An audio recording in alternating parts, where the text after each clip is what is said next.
Nah, inilah cerdiknya Presiden Joko Widodo. Nah, kita ketahui kan Presiden Joko Widodo telah menyetop ekspor biji nikel ya, mengekspor bahan mentah biji nikel, dan akhirnya pun digugat oleh Uni Eropa. Dan akhirnya perencanaan Presiden Joko Widodo sekarang ini terwujud, yaitu mulai menggenjot hilirisasi bahan mentah nikel menjadi bahan jadi.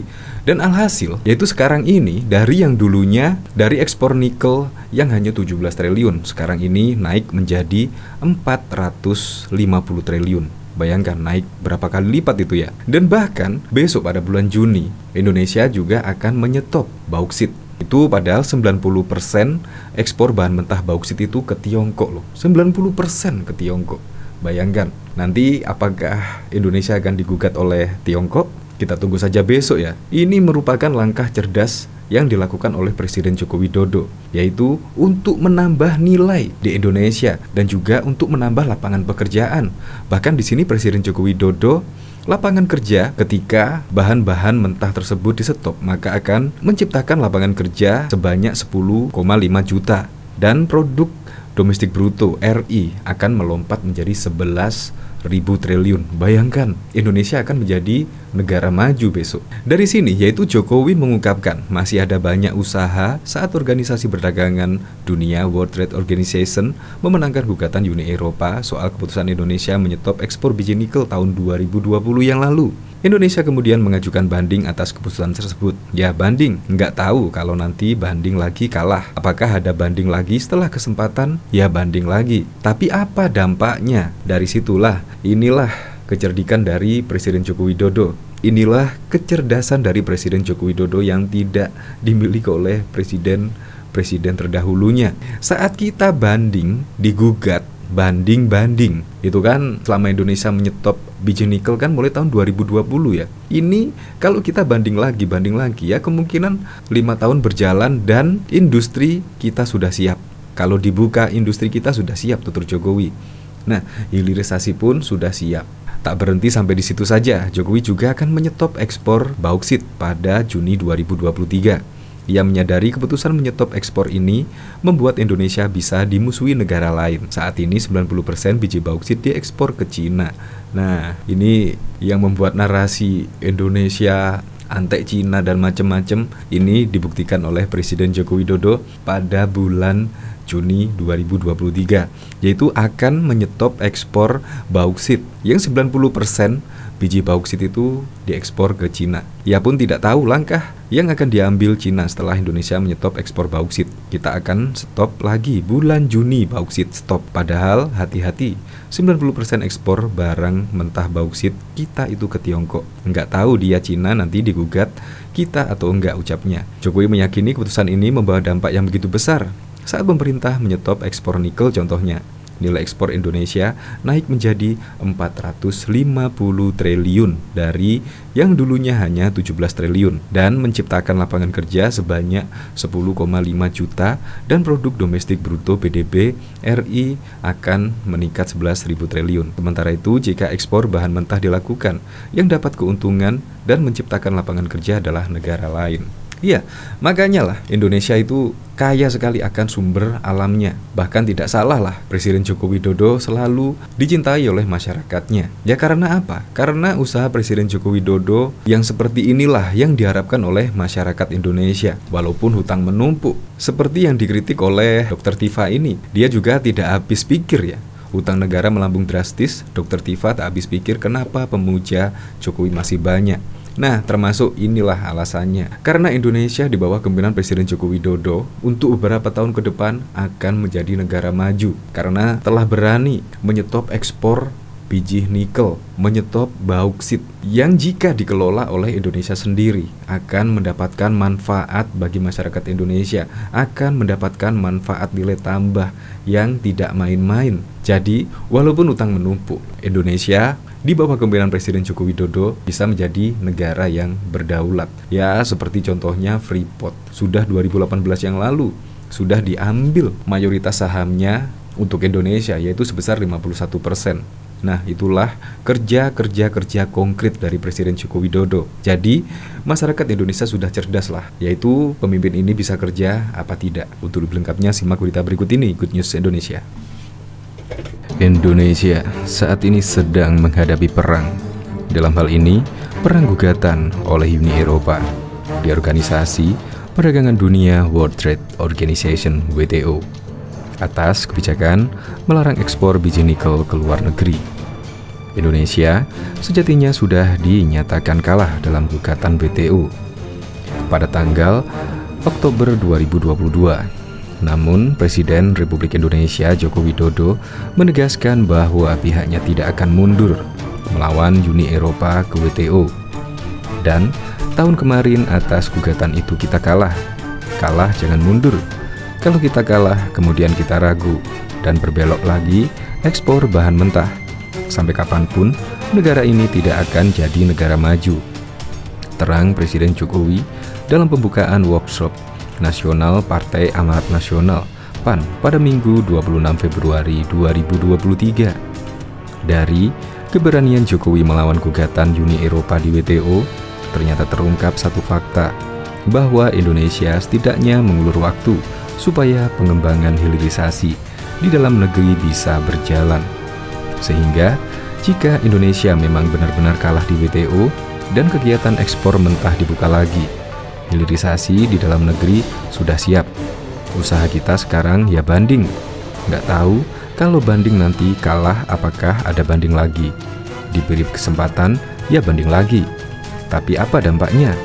Saat kita digugat, banding, industri kita sudah siap.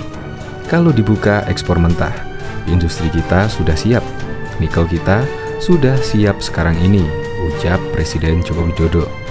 Asal tahu saja, atas kebijakannya melarang ekspor biji nikel dan membangun hilirisasi nilai tambah yang dihasilkan oleh Republik Indonesia, Presiden Jokowi mencatat ekspor biji nikel yang tadinya hanya 17 triliunan, sekarang ini melejit menjadi 450-an triliun pada tahun 2022. Dari situlah negara mendapatkan pajak penghasilan, PPN, pajak karyawan, PNBP, bea ekspor.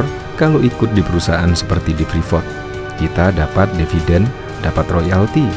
Dari situ masuk sebagai penerimaan negara. Dari penerimaan negara itulah bisa membiayai pembangunan di desa, bisa menganggarkan bansos.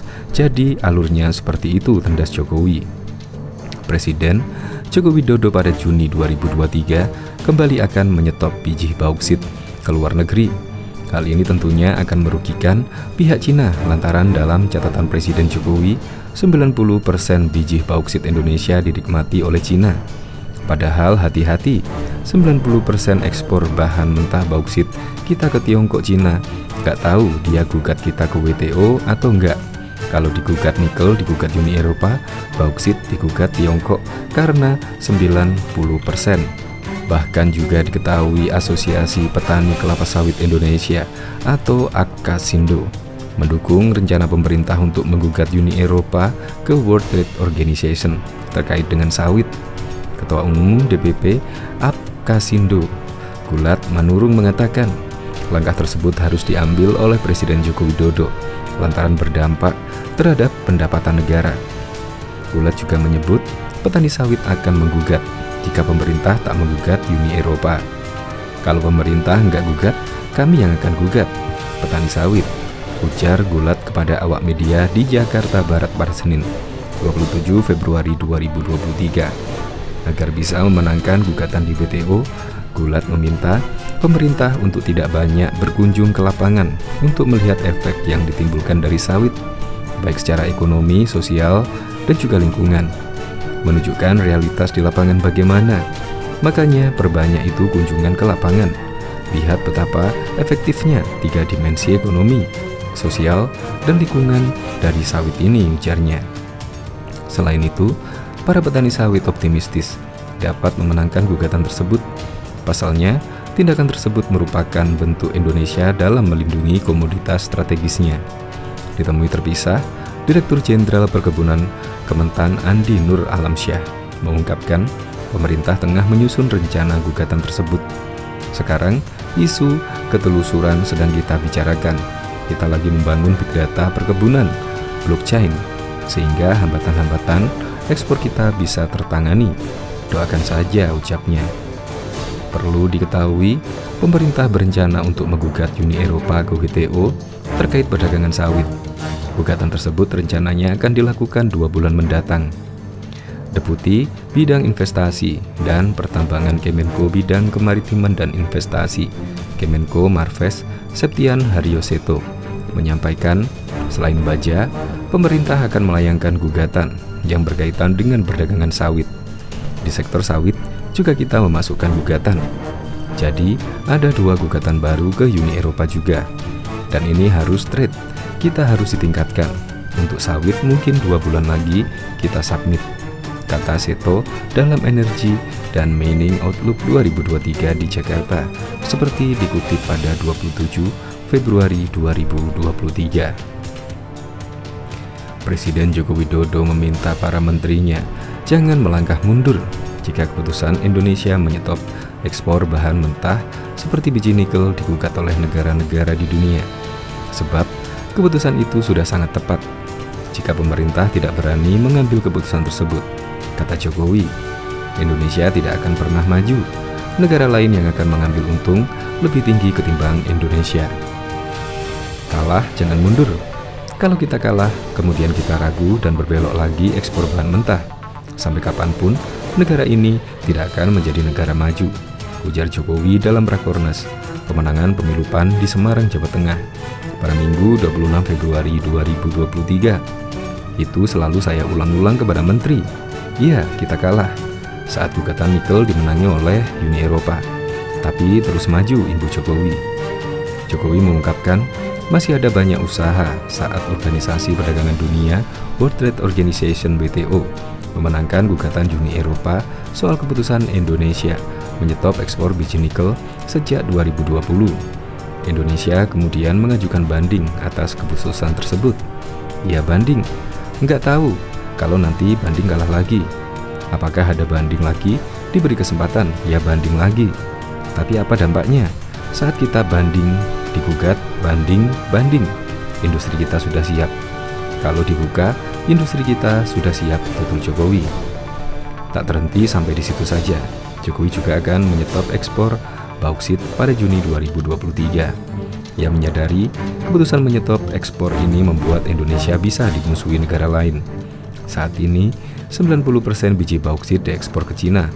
Ia pun tidak tahu langkah yang akan diambil Cina setelah Indonesia menyetop ekspor bauksit. Kita akan stop lagi bulan Juni, bauksit stop. Padahal hati-hati, 90% ekspor barang mentah bauksit kita itu ke Tiongkok. Nggak tahu dia Cina nanti gugat lagi apa enggak, ucap Jokowi. Jokowi meyakini keputusan itu membawa dampak yang begitu besar. Saat pemerintah menyetop ekspor nikel contohnya, nilai ekspor Indonesia naik menjadi 450 triliun dari sekitar yang hanya 17 triliun. Lalu tercipta lapangan kerja 10,5 juta dan produk domestik bruto PDB Republik Indonesia melompat hingga 11.000 triliun. Sementara itu, jika ekspor bahan mentah itu dilakukan, yang dapat keuntungan dan menciptakan lapangan kerja adalah negara lain. Apakah ini akan kita teruskan? Saya kira jawabannya tidak. Apapun risikonya, pemimpin Indonesia berikutnya harus berani dan tetap hilirisasi diteruskan karena membuka 10,5 juta lapangan kerja, jelas Jokowi. Diketahui Presiden Joko Widodo menghadiri Rakornas PAN didampingi oleh Menteri Sekretaris Negara Pratikno dan Menteri BUMN Erick Thohir dan juga Gubernur Jawa Tengah Ganjar Pranowo.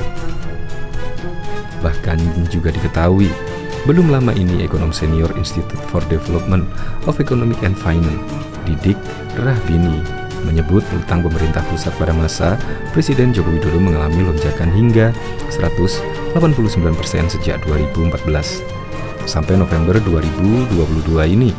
Hal ini mengundang pegiat media sosial Taufausia Kusuma alias Dr. Tifa untuk melayangkan kritik terhadap Presiden Joko Widodo. Saya heran ya, masih saja ada orang-orang goblok yang memuja-muja orang ini. Sentil Dr. Tifa dikutip dari unggahan Twitternya Dr. Tifa. Menurut Dr. Tifa, orang yang memuji Jokowi justru memiliki latar pendidikan tinggi, gelarnya mulai dari sarjana sampai juga profesor. Dan di antara orang-orang goblok ini herannya bergelar sarjana, doktor, bahkan profesor, tungkasnya. Beban hutang diprediksi akan menjadi tantangan yang berat bagi kepemimpinan presiden berikutnya. Kenaikan hutang pemerintah yang sangat signifikan terjadi saat pandemi COVID-19.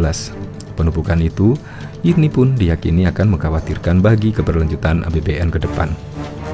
Posisi hutang tersebut bertambah 57,55 triliun jika dibandingkan dengan posisi hutang pada Oktober 2022 yang sebesar 7.496 triliun.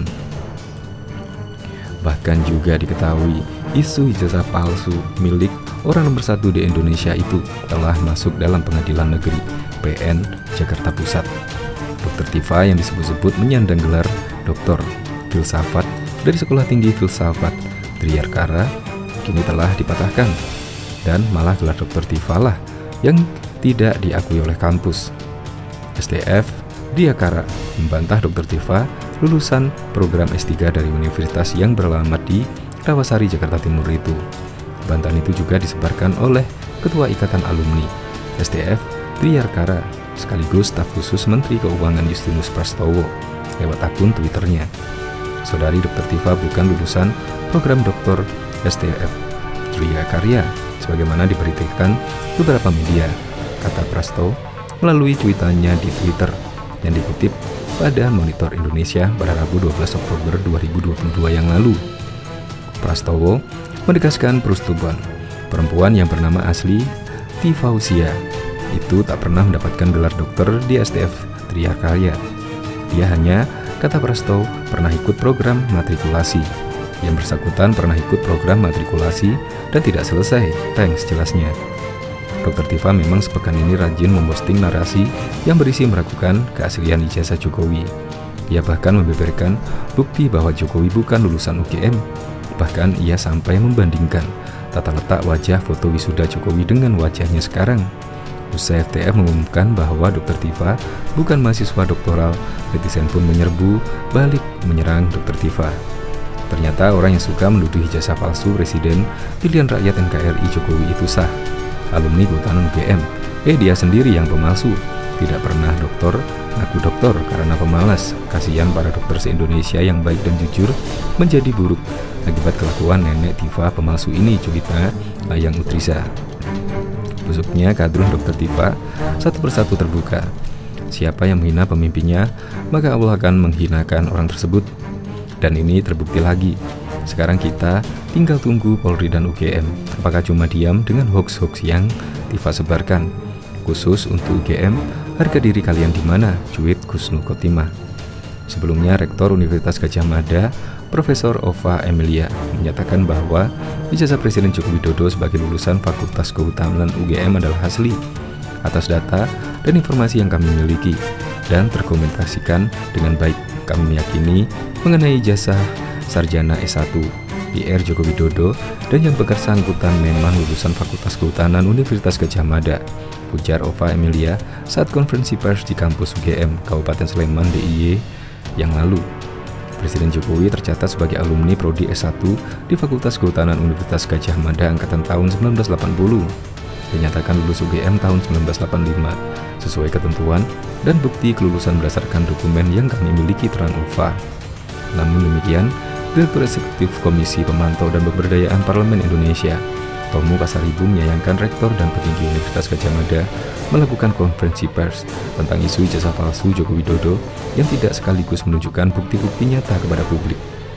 Menurut Tom, perbedaan penulisan serta format yang dijadikan UGM justru semakin memperkeruh suasana. Padahal kata dia, format ijazah tidak pernah berbeda-beda dalam satu angkatan. Tom juga berharap itu tidak palsu, sebab bila ijazah Jokowi benar-benar palsu, maka jutaan pemilih Jokowi termasuk bodoh. Harapan saya kiranya alumnus Stambuk 81 sampai 85 UGM bersedia membagikan foto ijazahnya melalui medsos pribadi ataupun medsos anaknya, harapnya. Sebelumnya diberitakan Presiden Joko Widodo digugat ke Pengadilan Negeri PN Jakarta Pusat. Gugatan itu terkait dengan dugaan ijazah palsu yang digunakan Jokowi saat mendaftarkan pemilihan presiden pada periode 2019 hingga 2024. Dilansir SPP PN Jakarta Pusat, pada Senin 3 Oktober, gugatan itu dilayangkan oleh Bambang Trimulyono. Gugatan tersebut didaftarkan hari ini dengan klarifikasi perkara ada perbuatan melawan hukum. Gugatan itu telah terregister dengan nomor perkara 592 PDTG 2022 PN JKT PST.